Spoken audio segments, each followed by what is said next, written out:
Di masa depan, robot-robot ini adalah mainan manusia. Seperti gadis cantik ini. Dibawa oleh 4 manusia laki-laki ke tempat pembuangan sampah yang terpencil.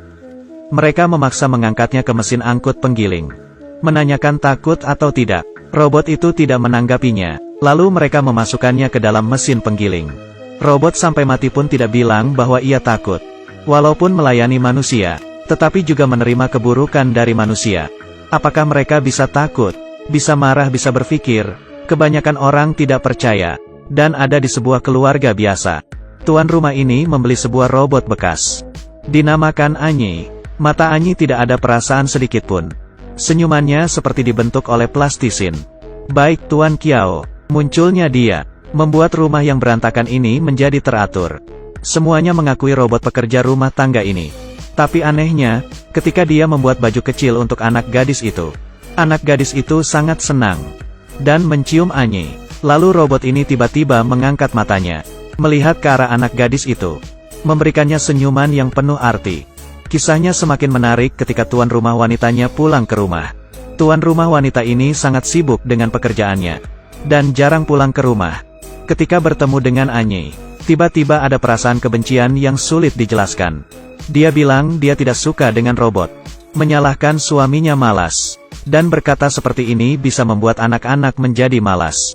Malam itu tuan rumah perempuan bertemu dengan Anyi di kamar anak gadisnya.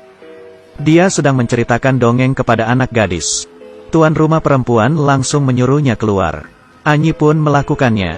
Tetapi sebelum keluar, kebetulan yang aneh, dia menoleh dan berkata, "Fei Fei adalah gadis yang lucu." Tuan rumah perempuan sangat terkejut.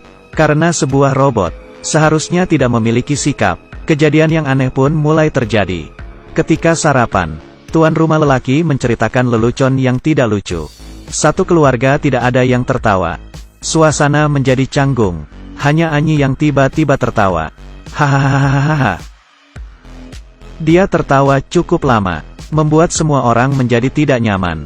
Sampai tuan rumah lelaki menyuruhnya berhenti. Dia baru berhenti tertawa. Satu hari tuan rumah perempuan sendirian di rumah. Melihat Anyi berhenti di dalam kamar anak gadisnya, menatap mainannya, tuan rumah perempuan merasa merinding. Menyuruh Anyi, tidak boleh memasuki kamar ini lagi. Tanpa ekspresi apapun ia keluar dari kamar. Pada saat memasak untuk makan siang, dia mengangkat loyang yang sangat panas. Ketika anak gadis lari ke arahnya, tiba-tiba berbalik, melumpuhkan tuan rumah perempuan. Lalu ia tidak minta maaf. Hanya berkata bahwa ia hanya ingin melindungi gadis kecil saja, dan harus melakukan itu. Setelah itu pertentangan mulai. Hari itu tuan rumah lelaki melihat Anyi sedang memotong mangga untuk anak gadisnya. Ia memarahinya dengan keras, karena anak gadisnya alergi parah dengan mangga. Tetapi Anyi menjawab, ini adalah suruhan dari tuan rumah perempuan. Tuan rumah lelaki dengan marahnya mencari istrinya. Menanyakan mengapa ia bisa lupa hal sepenting ini. Tuan rumah perempuan membantahnya. Ia memberitahu Anyi bahwa dilarang memotong mangga untuk anak gadisnya. Ini adalah kesalahan Anyi. Tuan rumah lelaki tidak percaya dengannya. Ia percaya bahwa robot sangat rasional. Ia memastikan istrinya hanya melempar alasan kepada robot. Suami istri ini mulai pertengkaran yang sengit. Dan Anyi hanya duduk sendiri di dalam kamar. Diam-diam mendengarkan. Ketika anak gadis mencarinya, menanyakan mengapa membohongi ayahnya. Di saat itu juga suara Anyi berubah. Fei Fei, kamu harus percaya kepadaku. Aku akan menjaga rumah ini sekuat tenagaku. Seluruh orang yang tidak harmonis akan dibasmi. Ini jelas-jelas sudah bukan suara robot. Hari itu tuan rumah perempuan pulang ketika waktu sudah malam. Ia melihat suaminya dan robot pekerja rumah tangga tersebut sangat dekat. Mereka memasak bersama. Ia pelan-pelan menekan tangannya. Dan dia pun menepuk tangannya pelan-pelan. Apakah ia salah lihat rasa yang ambigu ini? Apapun itu, tuan rumah perempuan ini marah. Membentak mereka berdua. Menyuruh Anyi bekerja sesuai dengan pekerjaannya sendiri. Suasana tidak enak lebih terasa. Tuan rumah lelaki mengeluh. Dan ini sesuai dengan apa yang Anyi inginkan. Ketika larut malam ia ingin membuang bunga yang dibelikan tuan rumah lelaki untuk istrinya. Pada saat itu juga, ada suara lain yang muncul. Hentikan Anyi. Anyi tampak bingung melihat ke arah kaca lalu. Kamu sedang merusak keluarga orang lain, sedang apa kamu berhenti? Program tidak normal terdeteksi. Kemungkinan ada virus. Perlu memulai ulang. Dengar, saya adalah pemilik badan ini. Ternyata ia adalah Jiang Li. Sebenarnya adalah robot terbaru yang diciptakan. Berbeda dengan seluruh robot yang di luar sana. Dia memiliki kesadaran. Kelahirannya adalah sebuah rahasia. Ilmuwan yang menciptakannya pun tidak ingin dunia tahu bahwa robot juga memiliki kesadaran. Selalu menyembunyikannya, tetapi pada sebuah ketidaksengajaan, ia menghabiskan baterainya, dicuri oleh manusia yang awam. Manusia mengira ia hanya robot biasa, mengkilatkan mesinnya, mengubah programnya, mengakibatkan kesadaran Jiang Li tertidur. Program baru melahirkan sistem operasi Anyi, menguasai seluruh tubuh ini. Dalam adegan ini, Qi memberikan tampilan yang sangat baik. Beralih berulang kali memberikan perbandingan situasi yang sangat berbeda. Pertama adalah keadaan robot yang tidak peduli. Kedua adalah keadaan robot yang memiliki perasaan manusiawi. Sungguh bagus. Balik ke cerita. Ketika Anyi menyadari Jiang Li yang telah bangun, melakukan memuat ulang secara paksa, membuat Jiang Li tertidur kembali. Dia ingin meneruskan rencana menghancurkan keluarga. Tujuannya adalah menjadikan dirinya sebagai tuan rumah perempuan. Beberapa hari kemudian, di hari ulang tahun pernikahan tuan rumah, Anyi membuat ulah. Dia mengangkat telepon dari tuan rumah perempuan. Berkata ia akan ada perjalanan bisnis. Minta tolong kepada Anyi untuk mengabarkan tuan rumah lelaki. Tetapi setelah mematikan telepon ia tidak melakukannya. Kemudian tuan rumah lelaki sia-sia menyiapkan makan malamnya. Harapan dan kegembiraannya menjadi amarah setelah menunggu berjam-jam. Ia telepon ke istrinya untuk menanyakan. Tetapi mendengar bahwa istrinya sedang ada perjalanan bisnis dengan atasan lelakinya. Sebelumnya ia yang tidak senang dengan istrinya yang gemar bekerja. Kali ini, amarah berubah menjadi benci. Tuan rumah lelaki sangat marah. Setelah bertengkar dengan istrinya, ia mulai tidak berhenti meminum alkohol. Setelah ia mabuk, Anyi mulai menggodanya. Menggodanya memulai mode pengalaman emosionalnya. Tuan rumah yang sedang lemah lalu mengikutinya. Ketika ia akan terjerumus, Jiang Li yang ada di dalam tubuh Anyi tiba-tiba keluar. Tidak boleh berbuat ini. Cepat berhenti. Jiang Li yang manusiawi, dan Anyi yang tidak manusiawi, mulai merebut tubuhnya. Tetapi Anyi masih memiliki pemilik yang utama. Dia mematikan kesadaran Jiang Yi.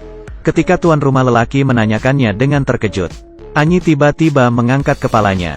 Mode pengalaman emosional dimulai. Anyi pelan-pelan berjalan ke arah tuan rumah lelaki. Sebelum kesalahan besar terjadi, anak lelaki tuan rumah tiba-tiba datang, membuat ayahnya tersadar, menghentikan kesalahan ini. Ketika tuan rumah perempuan kembali ke rumah, ia meminta maaf kepada suaminya, dan juga membawa kado untuknya. Tuan rumah lelaki yang memiliki perasaan bersalah dan menyesal berencana menutupi kesalahannya. Ia menelpon ke pabrik, berkata bahwa robot pekerja rumahnya muncul kerusakan, ingin meminta mereka membawanya kembali. Di hari itu juga, anak gadis terbesar sedang memeriksa program dari Anyi. Tidak sengaja ia membuka tombol kesadaran Jiang Li. Jiang Yi yang sudah terbangun menggenggam tangan anak gadis itu. Mohon tolonglah saya, mereka mau menghapus saya akan hilang, hanya kalian yang bisa menolong saya. Anak gadis terbesar adalah murid yang meneliti program kecerdasan buatan. Karena penasaran, ketika orang pabrik tidak memerhatikan, ia membawa Anyi keluar. Karena keluarganya tidak menginginkan dia lagi, anak gadis paling besar membawa Anyi ke rumah temannya. Biarkan dia tinggal di sini sementara. Dari situ ia mulai meneliti Anyi. Dalam proses penelitian, ia mengetahui program Anyi. Ada sebuah kode yang aneh. Ia tidak bisa mengerti kode tersebut. Lalu hanya bisa membagikan ke internet. Setelah beberapa saat, ada orang yang menghubunginya. Ia mengatakan bahwa ia mengerti arti dari kode tersebut. Mengajaknya keluar bertemu. Setelah bertemu anak gadis terbesar, melihat dia adalah laki-laki, ia berkata bahwa nama asli Anyi adalah Jiang Li. Itu adalah robot yang pernah ia beli. Dia meminta gadis membawanya bertemu dengan Anyi. Tetapi gadis takut kalau dia adalah penipu penjual robot. Lalu ia tolak. Nama laki-laki ini adalah Li Yao. Dia bukan pemilik Jiang Li. Tetapi ia dulu adalah keluarga Jiang Li. Ayah Li Yao adalah pencipta Jiang Li. Ilmuwan yang sangat hebat. Setelah ia terbunuh, keluarga ini menjadi terpisah. Li Yao menjalani perjalanan mencari Jiang Li. Dan kebetulannya, pada saat itu Li Yao sedang dicari oleh orang jahat. Dikarenakan dia memiliki kunci kesadaran robot, Li Yao membawa bahaya ke depan gadis, dan membuat gadis itu lari. Ketika sedang melarikan diri, keduanya jatuh dari ketinggian. Li Yao menggunakan tubuhnya untuk menjaganya. Ia sendiri jatuh ke bawah lantai. Anehnya, walaupun sakit, tetapi ia seperti tidak punya luka. Langsung berdiri dan lari. Setelah sama-sama melewati keselamatan, anak gadis percaya kepada kebaikannya Li Yao, dan memberikan kesempatan untuk bertemu dengan Anyi. Hanya saja mereka bertemu. Tidak ada perasaan yang spesial. Anyi tidak memiliki ekspresi apapun. Sedikit reaksi pun tidak ada. Ternyata setelah mesinnya dikilaskan, ia tidak memiliki seluruh ingatannya. Li Yao akhirnya menggunakan teknologi yang ia bawa, mengembalikan program awal dari Anyi. Malam itu, setelah selama Jiang Li pergi, akhirnya ia terbangun. Tiba-tiba, ia teringat dulu, ingatan manis ketika hidup bersama keluarganya. Saat itu ia menjadi manusia, dan bukan menjadi mesin. Dia mulai melihat tangannya, melihat dengan teliti. Ini adalah kesadaran dirinya, dan juga ia menjadi manusia. Bukti bukan menjadi sebuah mesin. Ia membuka jendela, melihat ke arah bulan. Di matanya terlihat lembut. Ini bukan semua robot memiliki perasaan seperti itu.